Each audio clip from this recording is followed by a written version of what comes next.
오늘 함께 큐티할 본문 고린도전서 12장 12절에서 20절까지의 말씀입니다.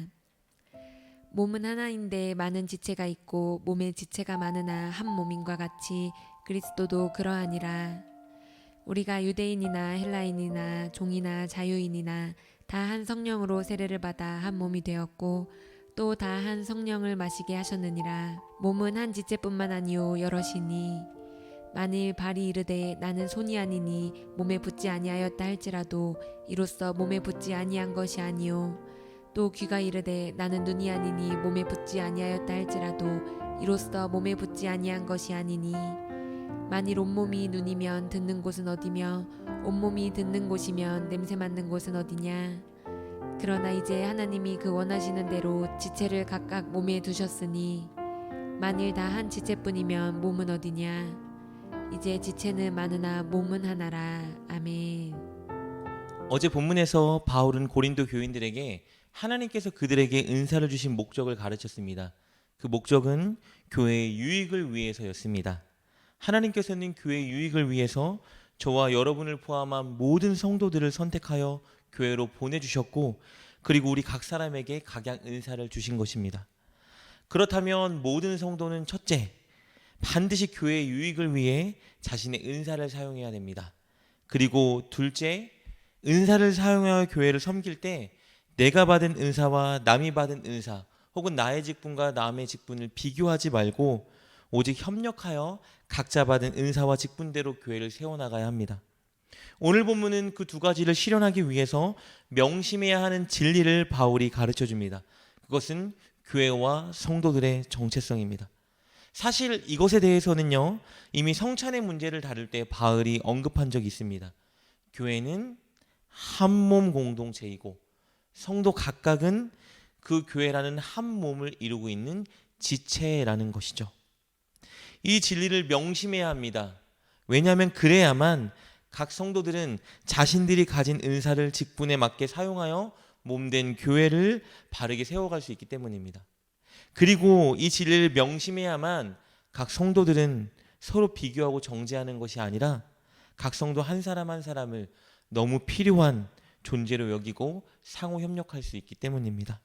우리 12절 말씀입니다. 몸은 하나인데 많은 지체가 있고 몸의 지체가 많으나 한 몸인과 같이 그리스도도 그러하니라. 바울은 이 진리를 가르치기 위해서 사람의 몸을 비유로 들어 설명합니다. 우리의 몸은 하나이고 몸을 이루는 각 지체들이 있습니다. 눈, 코, 입, 손, 발, 내장 기관들, 수많은 지체들이 모여서 하나의 몸을 이루고 있는 것이죠. 교회도 마찬가지입니다. 교회에는 많은 성도들이 있지만 이들은 제각각 개별적인 존재가 아니라 교회라는 한 몸을 이루고 있는 한 몸에 소속된 지체들이라는 것이죠. 바울은 고린도 교회 성도들이 한 몸 지체인 근거에 대해 이렇게 가르쳐 줍니다. 우리 13절 말씀입니다. 우리가 유대인이나 헬라인이나 종이나 자유인이나 다 한 성령으로 세례를 받아 한 몸이 되었고 또 다 한 성령을 마시게 하셨느니라. 고린도 교회 성도들이 한 몸인 근거는 무엇이냐 하면요, 그들이 한 성령으로 세례를 받고 한 성령을 마셨기 때문입니다. 여기서 성령으로 세례를 받았다는 말과 성령을 마셨다는 말은 같은 의미입니다.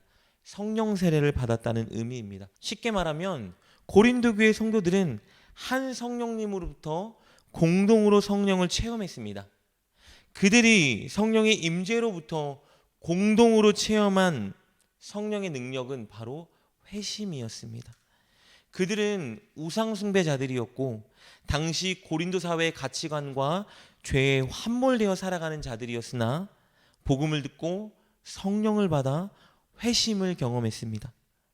성령으로 인해서 마음에 주님을 향한 확신과 뜨거움이 일어났고 눈물로 회개했고 우상을 포기했고 이전의 가치관을 버렸고 함께 모여 교회를 세웠고 그리고 예배를 드리는 회심을 경험한 것입니다. 그렇다면 그렇게 한 성령님께서 그들이 공동으로 회심을 경험하도록 하신 이유가 무엇일까요? 바로 그들을 그리스도의 한 몸으로 세우기 위해서였습니다. 한 성령 안에서 그들이 한 몸을 이루고 그리하여 그 교회를 통해서 고린도 사회를 변화시키고자 하나님께서 그들에게 성령을 보내주시고 성령의 능력을 경험하게 하신 것입니다. 그러나 여기서 명심해야 될 것이 하나 있습니다. 그들은 한 몸이지만 여러 지체가 그 몸을 이루고 있다는 사실입니다. 14절입니다. 몸은 한 지체뿐만 아니요 여럿이니. 이 말은 예수님의 말씀과 교회를 위하는 마음에서는 모든 성도들이 통일성을 이루고 하나가 되어야 하지만 각각 성도 한 사람 한 사람은 그들의 다양성과 차이와 다름을 인정하고 서로 존중해 주어야 한다는 의미입니다. 각자가 받은 은사, 각자가 가진 능력, 각자 맡은 직분 이런 것들을 인정하고 존중해 주어야 한다는 것입니다. 왜냐하면 각자를 한 교회의 성도로 선택해서 부르신 분이 바로 하나님이시고 각자가 가진 서로 다른 은사를 주신 분도 바로 하나님이기 때문입니다.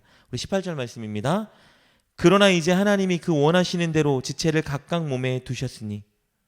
하나님께서 서로 다른 지체들을 그리고 그들이 가진 은사들을 하나님이 원하시는 대로 주셨다고 기록하고 있습니다. 그래서 이 내용은 1차적으로 방언의 은사가 가장 존귀하다고 말하고 방언의 은사만 내세우고 있는 그 고린도 교회 성도들에게 주신 말씀이지만 2차적으로는 오늘 교회에 있는 우리 모두에게 주신 말씀입니다. 그렇다면 우리가 이것을 우리에게 주신 말씀으로 믿는다면 우리는 서로의 은사나 수고를 비교하지 말고 먼저 우리에게 주신 것들로 교회를 세우기 위해 교회에 유익을 주기 위해 노력해야 합니다. 자기의 은사나 직분이 사소하다고 생각해서도 안 되고 혹은 방관자처럼 교회를 세우는 일을 등한시해서는 더더욱 안 됩니다. 우리 15절과 16절 말씀입니다. 만일 발이 이르되 나는 손이 아니니 몸에 붙지 아니하였다 할지라도 이로써 몸에 붙지 아니한 것이 아니요 또 귀가 이르되 나는 눈이 아니니 몸에 붙지 아니하였다 할지라도 이로써 몸에 붙지 아니한 것이 아니니. 발이 손이 아니라고 하여도 그래서 손과 같은 역할을 나는 못한다 하여도 발이 그 지체에서 떨어져 나가는 것은 아닙니다. 발은 손의 역할을 못해도 여전히 몸에서 가장 중요한 역할 중에 하나를 감당하고 있는 지체죠. 귀도 마찬가지입니다. 귀가 눈의 역할을 못한다 하여도 귀는 반드시 몸을 위해 필요한 존재입니다.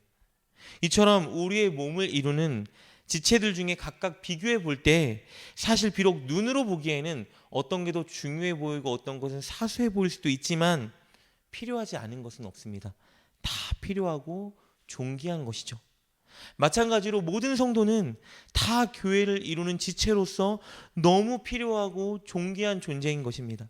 그러므로 모든 성도는 서로 비교하지 말고 혹은 나 하나쯤이야 하고 방관하지 말고 서로의 소중함을 인정하되 서로가 교회 내에서 내 사명과 헌신의 자리를 지켜야 합니다.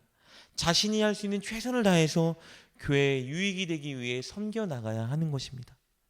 사랑하는 여러분, 혹시 여러분은 성도 한 사람 한 사람을 내 몸으로 여기고 정말 존귀하고 귀한 존재로 여기고 있습니까? 혹시 그렇지 않다면 꼭 오늘부터 성도 한 사람 한 사람을 나와 한 몸 공동체이자 한 운명 공동체로 여기고 그들을 존중하고 사랑할 수 있기를 주님의 이름으로 축복합니다. 그리고 혹시 여러분은 교회에 유익을 주기 위해 교회를 든든히 세워가기 위해서 노력하고 협력하고 계신가요? 아니면 방관하고 계십니까? 여러분이 헌신하지 않고 방관하신다면 우리 교회는 올바로 힘있게 설 수 없습니다. 꼭 교회의 유익을 위해 교회를 세우기 위해 여러분에게 주신 것들로 최선을 다해 교회를 섬겨나가는 여러분 되실 수 있기를 주님의 이름으로 축복합니다. 기도하겠습니다. 하나님, 우리를 예수님의 몸을 이루는 지체로 삼아주셔서 그리고 함께 몸을 이루는 성도들을 지체로 보내주셔서 감사드립니다. 서로를 비교하며 정죄하지 않게 하시고 무엇보다 내게 맡겨주신 지체로서의 역할을 최선을 다해 섬기며 교회를 세워가는 우리가 되게 하여 주옵소서. 예수님의 이름으로 기도드립니다. 아멘. 오늘 말씀을 통해 깨닫고 결단한 것은 무엇입니까? 그것을 붙들고 하나님께 기도합시다. 그리고 그렇게 실천하며 하루를 살아가는 여러분 되시길 주님의 이름으로 축복합니다.